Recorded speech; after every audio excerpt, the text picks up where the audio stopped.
So, NU at saka UST, no? So, um, ang, yun yung sinasabi na kailangan hanggang dulo naglalaro ka.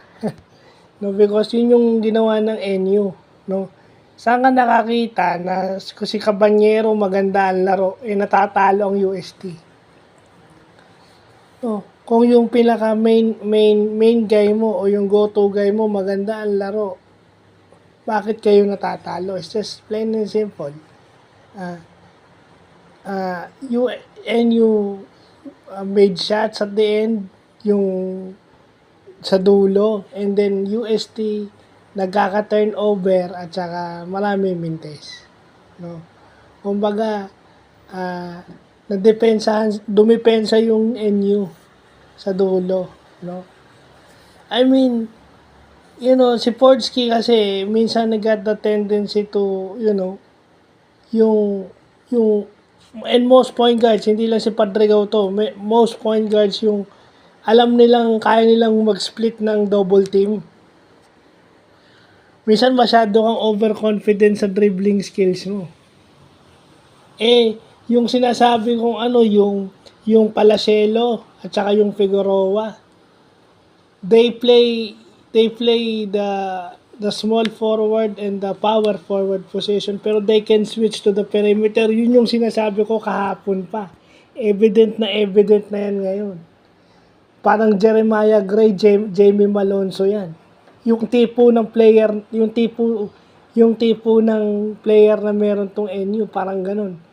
Para silang si Palacelo tsaka si Except that, yung si Palacelo can play number 4. Di ba? Pero kita mo, nakaka-help sa perimeter.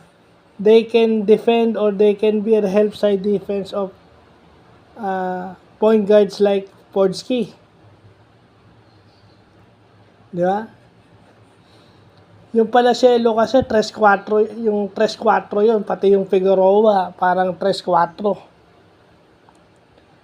So parang may katulong si Steve Nash Enriquez at saka yung Garcia na point guard nila. Pag may tulong talaga, pag yung big guy mo nakaka-switch. Si Japet kasi ganun. Japet Aguilar is that guy. Kaso problema, pagka walang papalit kay Japet, yun na yun. Pag walang papalit kay Japet, yun na yun. Na-over compensate yung kanilang depensa even with Brownlee. Diba? Kahit si Holt, ganun din.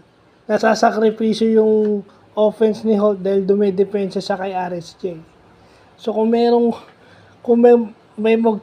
magte-take over, di ba? Ganun yung nangyari sa NU. Sa dulo nila kinuha. Yun, hindi sa una, sa dulo. Talagang kinayod ng NU yun.